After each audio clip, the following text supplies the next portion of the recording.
कवि सम्मेलन देख देख के घर की शीला देवी को शेरो शायरी का बुखार चढ़ गया था। अब वो सीधे मुंह किसी को जवाब ही नहीं देती थी। उनके पति और उनका बेटा तो काम करने घर से बाहर चले जाते थे और उनकी शायरी झेलनी पड़ती थी बहू रेणु को। अब सास बोलती नहीं, अर्ज करती थी, संदूक पे रखी संदूक, संदूक में रखे झुमके, बहू झुमके निकाल के दे मेरे, कहाँ लगा रही है ठुमके। माँ जी, झुमके तो आपके निकाल दूंगी मैं, लेकिन आपके दिमाग से ये शायरी का भूत कैसे निकलेगा? छोटे लोग नहीं समझेंगे, शायरी है शौक बड़ा, तू अपने काम से काम रख, मेरे काम में मत टांग अड़ा। शौक अलग बात है, लेकिन हर चीज में अपना शौक डाल देने से जग हंसाई हो सकती है सासू माँ। अरे मैं हूँ एक नंबर कलाकार, कोई ऐसी वैसी बला नहीं, तुम घर के कामों में उलझी, समझोगी मेरी कला नहीं। ठीक है माँ जी, आप नहीं समझती तो कोई बात नहीं, लाओ मैं आपके झुमके ही निकाल कर दे देती हूँ। बहू सास के झुमके निकाल कर देती है और वहाँ से चली जाती है। शाम को बहू अपने पति से शिकायत करती है, सुनिए जी, आप माँ को कुछ समझाते क्यों नहीं?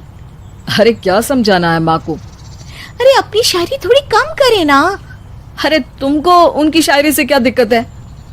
अरे मुझे नहीं, पर पड़ोस में सब लोग हंसते हैं, कहते हैं बुढ़ापे में लोग सठिया जाते हैं, लेकिन शीला जी तो शायर हो गई हैं। अरे लोगों का काम है कहना, लोगों की बातों का क्या टेंशन लेना। अरे वाह, मैंने भी शेर कह दिया, वाह वाह वाह वाह। देख लो, तुमसे किसी ने कहा नहीं और तुम्हारे सामने कोई माँ की बुराई नहीं करता तो तुमको फर्क नहीं पड़ रहा। अरे तुम खामखा की बात का बतंगड़ बना रही हो। चलो चाय बना कर ले आओ मेरे लिए, साथ पियेंगे, कोई ढंग की बातें करेंगे। रेणु चाय बनाने लगती है। पहले वो अपने पति को चाय देती है, फिर सास को और आखिर में अपने ससुर को। लेकिन वो देखती है कि ससुर जी कुछ परेशान से हैं। क्या हुआ ससुर जी, कोई बात हो गई है क्या? अरे तेरी सास बात बात पे शायरी करती है। कल मैंने पूछा कि खाना खाया तो तेरी सास ने क्या जवाब दिया पता है?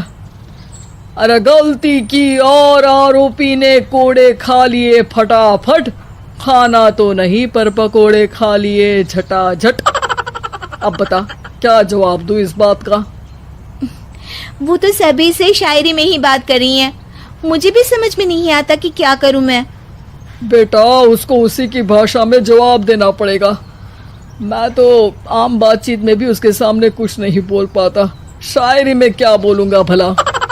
ससुर ने जैसे ही कहा कि उसको उसी की भाषा में जवाब देना पड़ेगा, बहू को ये बात जच गई।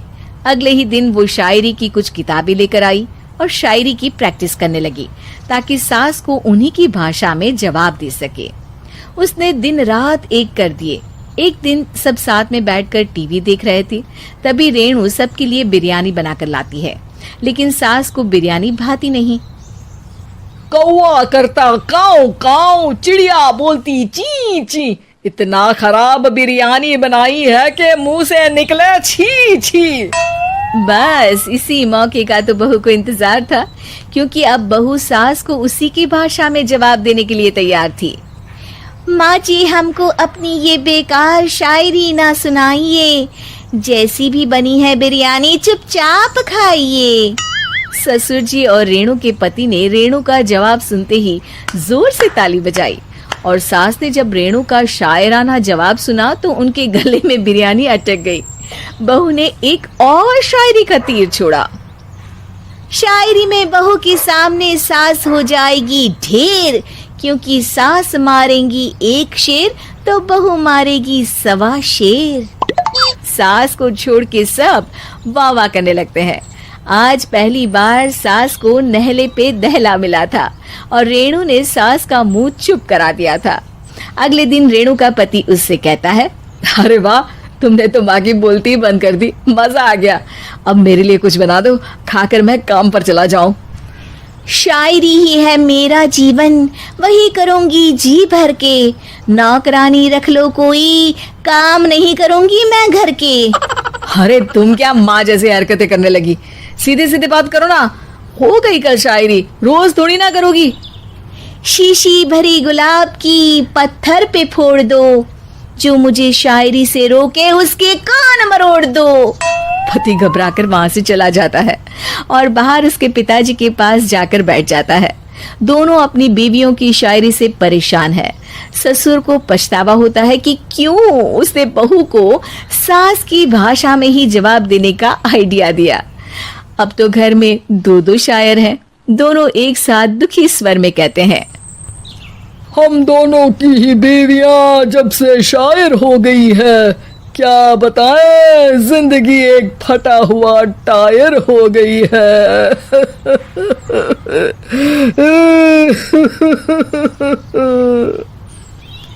हम दोनों की ही बीवियां जब से शायर हो गई है, क्या बताएं, जिंदगी एक फटा हुआ टायर हो गई है।